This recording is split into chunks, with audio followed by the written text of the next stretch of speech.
40 ஆண்டுகள் தமிழ் திரையுலகில் வெற்றிகரமாக நடித்து மக்களை மகிழ்வை என்னுடைய நண்பர், நல்ல உதவி குணம் கொண்டவர், அன்பானவர், பிடிக்காதவங்களுக்கும் பிடிக்கும் என்னுடைய சகோதரர் இவருடைய இழப்பு சமூகத்து கூட பெரிய இழப்பு.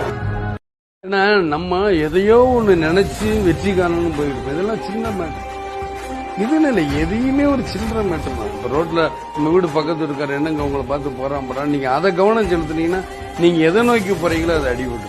இதெல்லாம் பேசுனா பேசிருப்போம். நம்மளுக்கு என்ன, நம்ம அடைய வேண்டிய இடத்த அடைஞ்சா அதே வாய், ஆஹா நான் அப்பவே நினைச்சேன், அப்பவே இப்படி வரும் அப்படி வரும், அந்த வாய் அப்படி பேச மாத்திக்கிறப்போ. அதனால இப்ப எதுவுமா பேசலாம், அதை பத்தி நான் கவலையே போறேன். தர்மம் தலை காக்கும்னு சொன்னாங்கல்ல, அது பொய் சார்.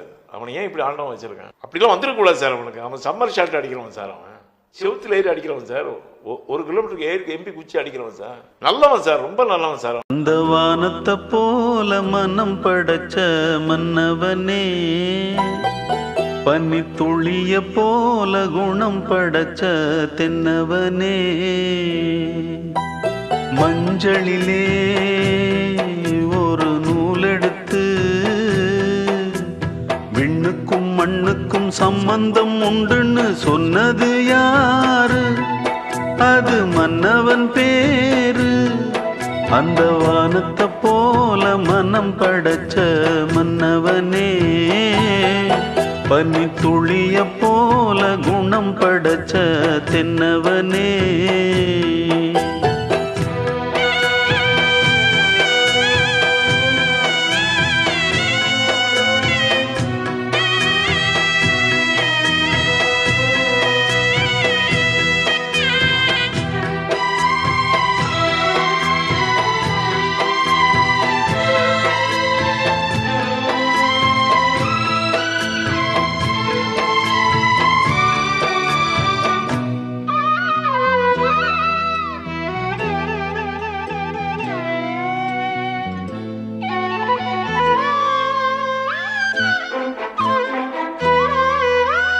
மாறி போன போதும் இது தேறு போகும் வீதி,